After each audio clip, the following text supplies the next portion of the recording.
Hi guys. Hello. Welcome to the Ding Dong DJ apartment. Thank you so much. And Thank you. We've just had a little party. Yeah. With you guys playing amazing music. Thank you. Thank you. Would you guys maybe like to introduce yourself? Sure. My name is Tia. And my DJ name is Tia Turntables. And I'm the founder and director of Future Female Sounds. Yeah. Yep. My name is Gwen, and my DJ name is Jiho. And I am an old friend of Tia's. Also, I went to the Future Female Sounds DJ Academy last year. Yeah. Exciting. Yeah. Yeah, we're gonna speak a little bit more about the Future Female Sound. Mm-hmm. But to start off, what was the inspiration for your guys' set today? That's a good question. Well, it's funny because we were talking about doing something a bit low key, and then it kind of turned into a party. Yeah. So my inspiration was actually trying to cram as many tracks as possible into this, 30-minute set. Which was tricky because I wanted to play a lot of different kinds of stuff. So I kind of started out with some real classics that then went into like some gospel, and then moved into some funky stuff, a lot of amapiano, and a little bit of house at the end. So my inspiration was actually just to kind of bring musical diversity. Okay. In general, I really don't like to stick to one genre. So whenever I'm building a set or playing a set out, I like to be playful and just kind of, be fluid in my approach to music. Yeah. Yeah. Yeah, and you guys had a little you could feel that you guys been talking about your set because it had a fluent transition to your music, Gwen. I think that was also a little bit of serendipity. Yeah? Yeah. Tia built her set. I built my set. We had talked about what we wanted to do, but then it just turned out to really transition so nicely. Yeah. And it was a little stroke of like a nice little add in the vinyl transition. Yeah, I think that was really perfect. Yeah. And you went in a lot of different genres as well. Yeah. I did. So my inspiration was maybe because right now I play out a lot of groovy, funky stuff, a lot of soul, a bit of house, and a bit of like, global kind of bass music. Sure. So I don't get to play sort of sets that really show where my influences lie. No. And it was actually quite easy to make the set in terms of, it was hard and easy in terms of you asked me for music that means something to me. Yeah. And I don't often play like hip hop producers and stuff when I go out because maybe it's a little slow or low energy for that. So yeah, it was really fun to just do that. So just kind of picking also sort of gateway artists for me. Yeah. And weaving them together and trying to not make it too obvious. So, like getting a Marvin Gaye edit, getting a Sade edit. Yeah. We love the edits, actually. That's one thing we have in common. We love the edits. Yeah, we're big on that. I think you actually really got me into the edits as well. And Selection. I used to listen to a lot of Selection radio, and that was one of my sort of gateways into how do you into DJ culture. Sure. And so the second track I played, Marvin's Mood, that's by a producer called Stro Elliott, and I first heard him on Selection. Okay. And he actually did an edit of a Soul to Soul song, which I love. And Soul to Soul is also one of my favorite artists. Yeah, me too. But you don't want to play like not the obvious Back to Life or something, and that's also why I chose Ghetto Heaven, for example. That was beautiful. Yeah. And where do you find all these edits? You said the radio program Selector. Yeah, Selection. Selection. Yeah. But where else? Like if you need to find stuff like you guys are finding. Yeah, I mean, it's just like a lot of internet digging for hours, to be honest. Like, I mean, I'm originally a vinyl DJ, so I used to, buy records and really go out and dig. And I still do that because I still mix on vinyl as well. But now the digital digging is like, it's basically having like 30 internet browsers open at the same time. Oh yeah. And, you know, it can be like some like really obscure YouTube channel that has like a couple of followers, to, of course, the obvious, like, you know, SoundCloud and Bandcamp. And I also use, for electronic music, I use like Beatport. But for example, then my piano tracks, I go on these either like Nigerian, like Niger sounds, or I go to like South African, like pirating sites. I shouldn't say that, but that's, you know, you gotta do what you gotta do. Yeah. Sometimes. Yeah, you need to spread the vibes. Yeah. Yeah. Yeah, true. But with that said, I think a lot of the digging takes place if it's just listening, and then I always try to like find the actual track to buy it, because obviously it's better quality. And also you want to support independent artists, right? Sure. Yeah. Sure, but it's not always you can, like, it's not always you can find the track. Exactly, it's like, also because if it's an edit, they don't really have the licensing to do it. And yeah, it's a bit weird sometimes. Yeah. Yeah, it's tricky. But it's, I mean, like, I remember when we were DJing, like almost 10 years ago, when we used to DJ on Serato. Like on vinyl Serato, and we used to DJ in Paris together when we were both living there. And at that time, I was really into mashups. And it was really hard back then to find stuff, actually, because like it wasn't as, you know, as made available as it is today on the internet. So then it was like a lot of times going to parties and listening to other DJs, and then, you know, you would kindly like wait your turn and then talk to the DJ and be like, oh, what's that producer, or, you know, and then what is really the difference between an edit and a mashup? I mean, it depends, but a mashup can basically just be like two complete tracks that are mashed up, where an edit is more taking an a cappella and putting it with a different kind of instrumental. Okay, yeah. And you say for 10 years? How long have you guys been DJing? Me, like, I always say unofficially for like 20 years. Okay. But officially for 10. Yeah. Because the 10 years leading up to it, I wasn't playing out. I was just digging and, you know, like learning how to DJ. And basically that's also why I started Future Female Sounds. Sure. Because I didn't have a community of other female DJs that I could get inspiration from, and could basically teach me the technicalities of DJing. So it took a long time, like it was a long journey for me to come to a stage where I felt comfortable to actually bring the music out into the world. Yeah. And how about you? Just to go back briefly to how I dig, then I listen to a lot of radio.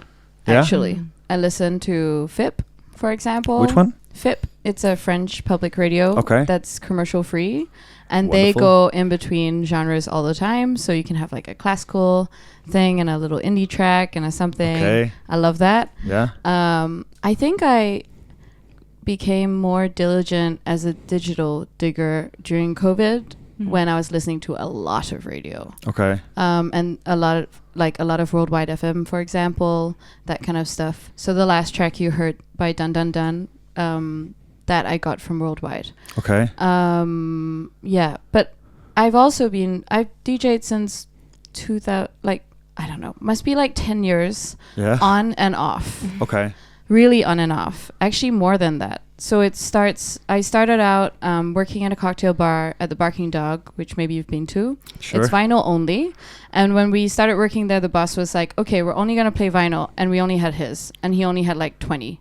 Oh, okay. And you were working there like 5 days a week. And you were like, okay, I'm buying vinyl now. Yeah. And it gave me a really quick crash course on like, if you're going to invest money in one vinyl, what can you play? Because the rule was albums. Like, okay. Yeah. The rule is albums, and if there were 2 vinyls in the record, then you would have to at least play 2 sides. Yeah. So that taught me to like look for stuff that I knew I could play, stuff that works in a bar. I became very attentive to what works for the audience, what doesn't. And then I actually had a couple mates who were playing sometimes, and then one day someone gets a vinyl gig and he's like, I don't have enough vinyl. Can you bring your records? Yeah. And I happened to be off that night, so I brought my records, and that's how I started. Okay, so you brought your records for him to play? Yeah. Oh, controversial. Super controversial. He was like desperate. He was like, please help me. I don't know why I've said yes to this. I don't think I have enough for 4 hours. Can you bring some stuff? And so I just like kind of learned on the go that night. Okay. Just having fun. And that's how helping a friend. That's how I started out. Yeah. And then the flip side of that was being around Tia and having access to her equipment at home also, especially when we both lived in Paris at the same time. So we'd like jam together, and we occasionally had gigs, and it was really nice. Yeah, you had a noodle shop gig. Was that in Paris? Yeah, so I had a pop-up called Noodles and Funk. In Paris, I was working like 3 jobs. I had no money always. Okay. And one of my jobs... long story short, a friend opens a bar, and in France you have this rule that most bar licenses are not available. So if you open a bar, you have to be a restaurant. So he was like, I need people to cook food. Okay. Every night this week. And then he's like, Wednesday is Gwen's day. You're going to do it. Oh, that's perfect. And I was like, okay. So I decided I'm just going to start making like bowls, like noodle bowls for people. Yeah. And also play funk music. So it was paid like so little money. It sounds crazy. So I'd get like I'd cooking take the and mixing. Yeah. So I'd bring my vinyl, I'd bring my turntable and mixer in a cab every Wednesday for a year and a half. Every Wednesday. Every Wednesday, and then grab 50 euros from the dude, bike up to Chinatown. Like do the shopping, do the prep, and then just like have broth and toppings available for 10 euros. You could get a bowl, and people just walk into the bar and buy a bowl, and I just flip records and make noodles for them. Shit. Sounds like a lot. It was fun though. Madness. When I think about it now, I'm like, how did I do that? It was fun. And every week for like a year and a half. But then that's how I actually got really sick of my vinyl. Because I didn't have time to dig. I was working too much. Or money. Sure. And I had no money. Yeah, and you had to carry it with all the food and stuff like that. I was constantly moving house too. So I was like, I'm not buying more vinyl. And that's how I actually took this like 5-year break. And I was really missing a creative process. Was it a break from also playing at home or? Yeah. Okay. Yeah, everything. Just.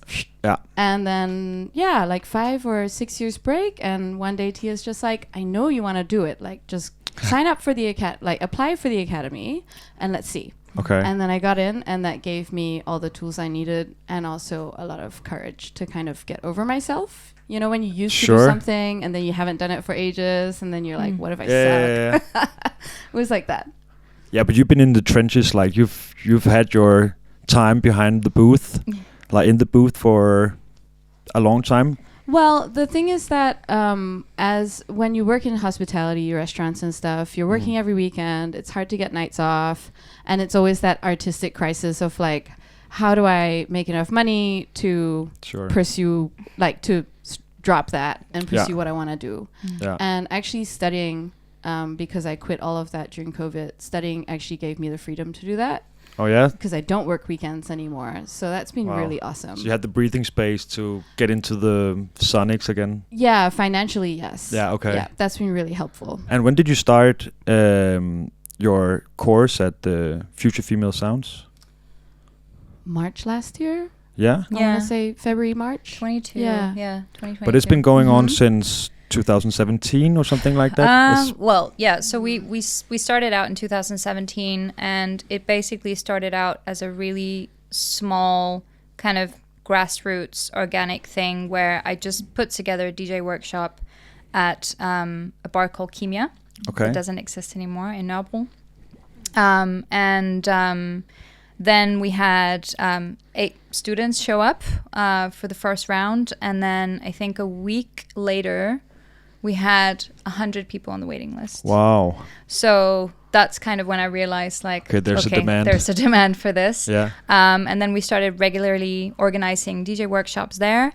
And then it kind of grew and grew and grew. And then we basically opened our first global program in Tunisia.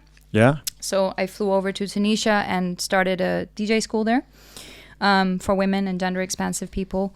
and then came back to Copenhagen. Then we opened in Cairo, and then in Beijing.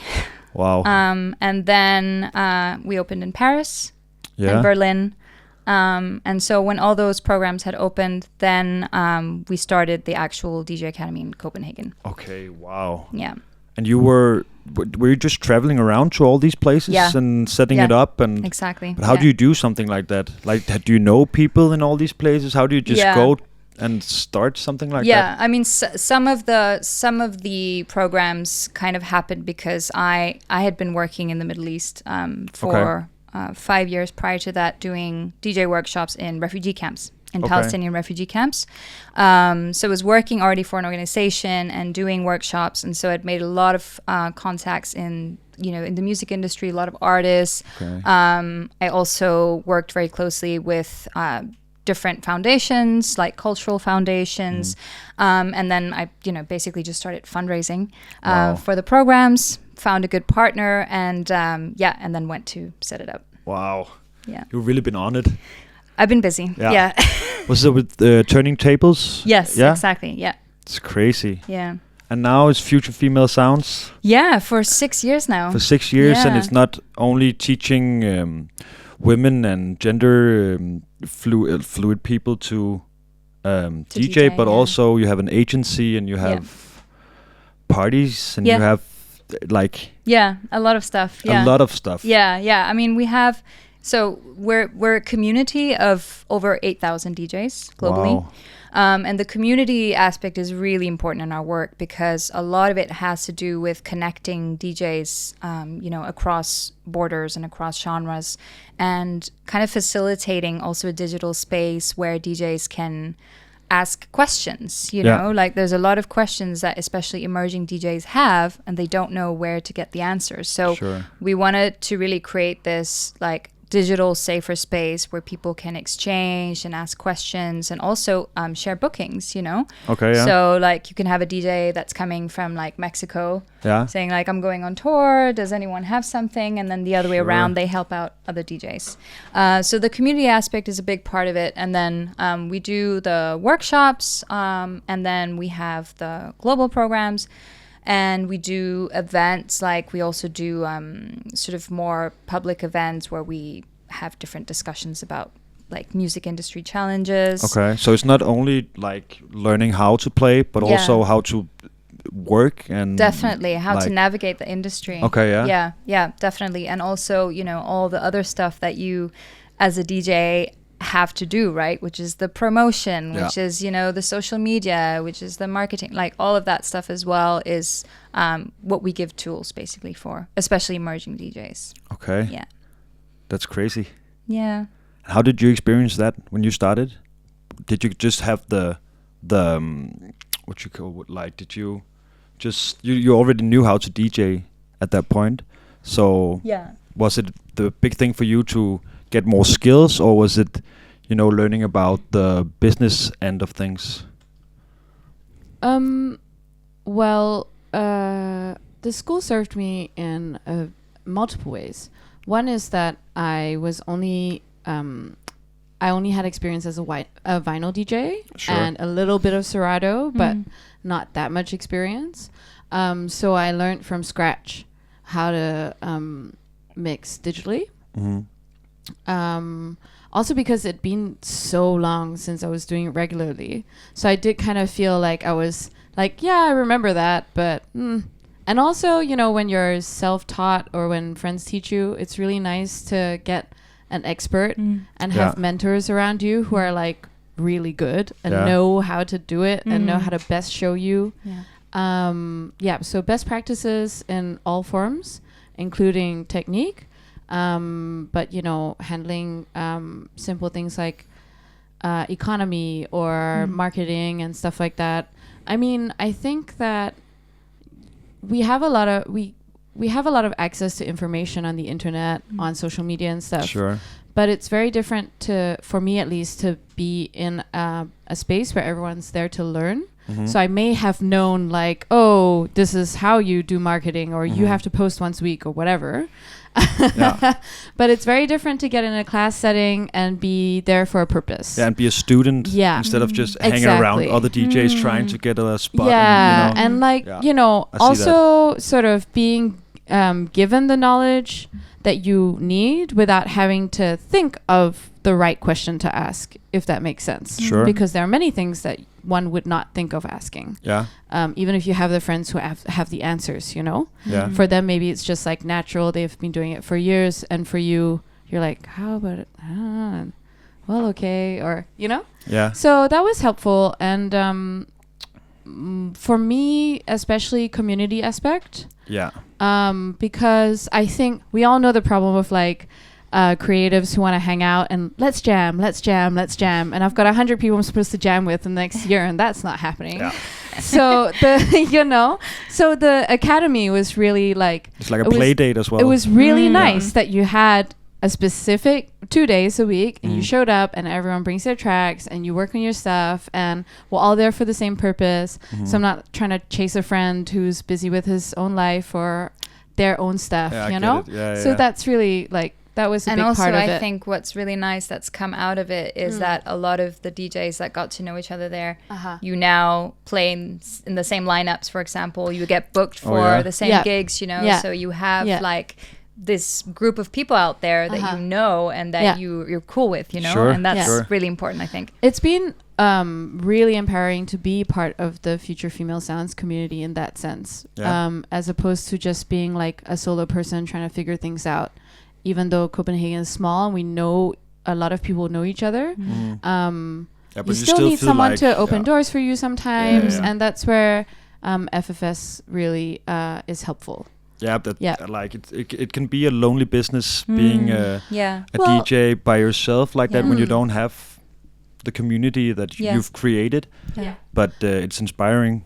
I think about loneliness, one thing that for me was really cool was having others around me to also like inspire me as to, you know, music selections, taste, style. Like, you know, it's incredible. You can have 6 people in a room and someone says, watch, this is how I'm gonna do this, A, B, C, D, and everyone's gonna do it differently. And it's all gonna be like cool mixes, you know, but it's just how it's like a dance class or whatever. People have their own, so it's really cool to be in this space where you get to be inspired by others. And how is it forming like the sonics of a group? How many are you in a group? Like 8 or 10, you say? We're 6 in the academy, because I would guess that when you're not that many together, slowly your music tastes are gonna merge somehow, or is it a lot of but is it very different from the people who are there, or is it like merging at the end of the course? Yeah, it's so interesting. I mean, I think there's definitely a lot of cross-pollination, especially in the beginning, as each DJ was kind of, you know, finding their own style, developing their own style. Especially, I think also like we had DJs who came in and they started out by saying like, I want to play hip hop, and then they ended up playing like psytrance. So it happens because, you know, if you're maybe, you know, you're like a young, you know, emerging DJ, you might not have been exposed to that many different kinds of music, right? You might only have been exposed to what you look for, and so this room made it possible that they could listen to other kinds of music and be like, oh, actually that genre is really cool. Like, that's maybe wonderful, I want to get into that. Yeah. So I feel like there was a lot of that going on. How nice. Yeah, for sure. I think also like when you're given tools to, and you're taught how to build a set, for instance, that's where genre exploration really comes into play, and also how energy works and how all these different things work. So maybe you're someone who's really into hip hop, but then you see like, oh, if that's the kind of gig I want to get, I need to dig into some other stuff that I think is also cool, you know. So there is also a bit, it's quite serious. And like, and you guys are also just like talking about it, you know. A lot of people are just like, okay, I'm gonna play, and then I'll play what's on my USB or what's in the bag. But like having the conversation about For what sure. what do you want to show, or like my God, that's that's next level. all we do. That's our conversations all the time. yeah, very much. I mean, also I think because I think for both of us, or at least for myself, I kind of aim to do storytelling through the tracks that I'm playing. I don't want it to just be a set that you can dance to or a set that you can chill to, but I want to really take people on a journey. And so to do that, it's no good to just play whatever you play. Like I curate my set for every single place. Wow. Yeah. So, I mean, I can do that because I don't play out like as much because I'm busy running this thing. Yeah. But when I do play out, I really think about like what kind of mood do I want to create, and does it work for this particular space, for this crowd? So, yeah, we're always having that conversation, I feel. Yeah.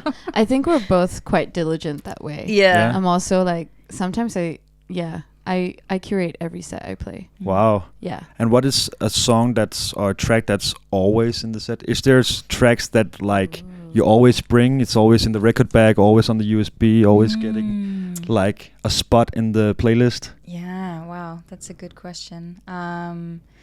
For me, vinyl wise, I always have Diana Ross. Yeah. Same.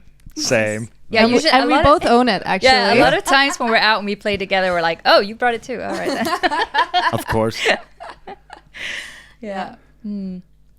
Digitally? Digitally, probably like one of the tracks that I played today, actually, which is an Amapiano remix of Beyonce. Oh yeah. I like to, when I can, I like to like close with that track. Yeah, it was nice. Yeah. And you? Digitally, you know? I feel like you were stalling on time there, asking her. Yeah. Totally. Soul to soul? No, I don't. I mean, yeah. No, I play.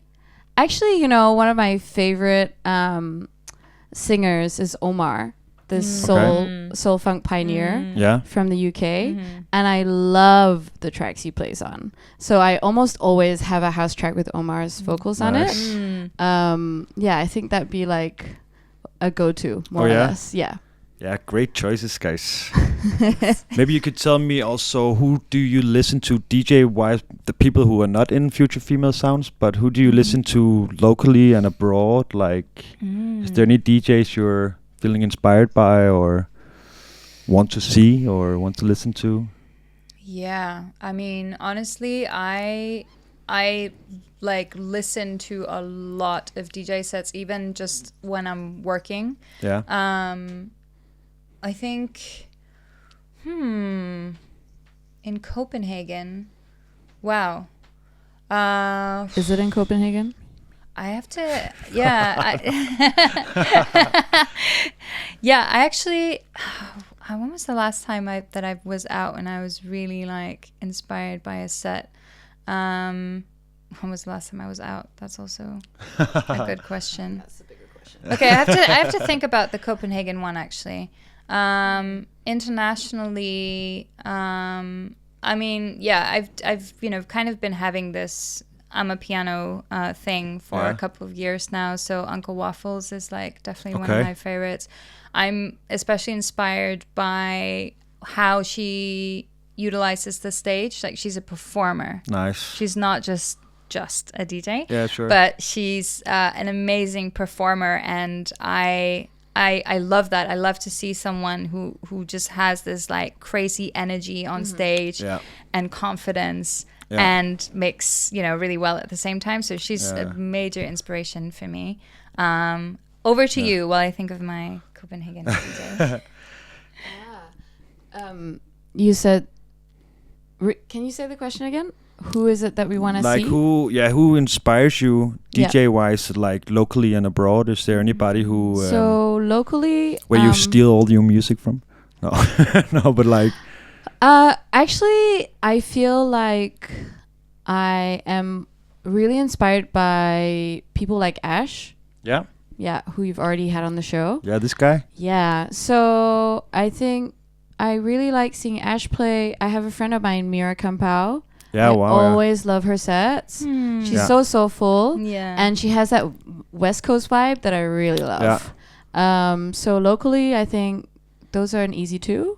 Nice. We're gonna tell her. Hopefully, she's gonna come in the Ding Dong apartment at some point. We'll let her know. I mean, the thing is that I actually listen to a lot of sets that, like people that don't play music I play, and that's also sort of. That's healthy, I guess. Like to get a broader. Yeah, it is. But I mean, locally in Copenhagen, the scene is more house techno. Yeah. So for local DJs, then it's Annie Girl. You know, that she's just amazing, and every time I see her play, she's, you know, she's so nice as well. She's so sweet. She's such a lovely person as well, and so community focused. Yeah. So I really look up to her. So I listen to a lot of different stuff depending on, you know. Sure. Yeah, and then I see if I can work it in. Like, that's sort of my. That's what I'm thinking about always, is like, how can I put these elements into my sets without losing myself? Sure. Because I think it's so easy to just be super influenced and then play all the stuff that you're hearing everywhere. So it's always like trying to... You have to cook it down also. Exactly. Like, keep your sense of self, but also play cool stuff that you're hearing. Or like download the track and forget about it for 2 years and then bring it back when everyone else forgot about it. There's some pretty good tips you're bringing right now. You know? You know? Yeah. I mean, it's killing me that cargo pants are in. I've been wearing them since I was 12. And now I'm like, maybe I'll pack these away and wait until they're out again so I can be the only one wearing cargo pants. That's how my brain works. That's my guilty secret. You were talking about the scene in Denmark being predominantly house and techno. And how do you see the scene in Copenhagen evolving, also with the work that you guys are doing? And well, so actually what I was going to say, rather than a DJ that I've heard out in Copenhagen that inspires me, I actually really want to hear you guys. Yeah. I actually never heard like the 21G crew play. Like, so I want to say that because I want to hear that and be inspired. Okay, so but that's my next goal. We'll put you guys on the list for the next party. Yeah, don't worry about that. So I think the scene in Copenhagen is, it's very interesting seeing how it's evolved for someone that's been it for over 20 years. Yeah. And my background is in hip hop. Mm-hmm. That's where I come from. And so I used to, do a lot of hip hop parties and book DJs and artists and stuff. Print flyers and stuff all like that. Stuff. And then, so there was a time where it was quite big in Copenhagen and then it completely disappeared. Yeah. So for example, today, like, I guess what's kind of overtaken the hip-hop scene is the Afrobeat scene. So you do have actually a lot of really good DJs in Copenhagen that play Afrobeats. And I think what's really nice is actually seeing more and more genre diversity at parties. Mm-hmm. So, for example, you have a house DJ, but then you also have someone doing garage or drum and bass, and then you have someone that does more funky stuff. And I mean, I would hope that we had contributed to that in some way just by basically like being this DJ factory and spitting out DJs who come with all kinds of different genres. Yeah. So I do believe that it is actually becoming much more open in that sense. Yeah, and people are not so strict anymore. It's not like you have to play this. People are having fun. Exactly. I feel like, yeah. So I feel like it's actually on the right path. Yeah. I would agree with that for sure. The way that's been going the last couple of years, or since COVID, especially, more or less since COVID, has been really exciting to see. Yeah. It's just grown sort of organically. People are bringing more and more interesting things to the table.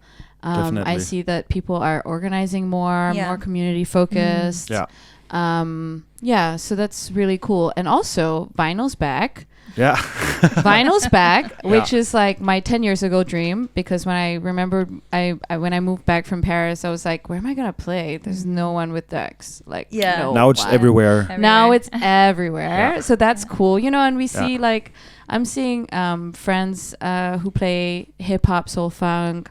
You know, that's back in the fold now because also vinyl's back. So that's really nice. So Yeah, it's and when you spend all the money, it's nice that it's That the it's used. investment is like Yeah. it's coming back. It's reimbursed. Yeah. Yeah. True. Yeah. But guys, it's been so inspiring to have you guys play and to listen you. to all your wise words. Thank you. And thank you. we'll definitely have you back at some point. Yeah. Hopefully, this is gonna keep evolving for years to come, Yeah. like Future Female Sounds Yes. and your guys' careers. Yeah. And thank you you so much. Thank you so much. Thanks for having us. It was Of a course, pleasure. such a pleasure. So cozy. Yeah. Yeah. Thank you, guys. Thanks. Thanks.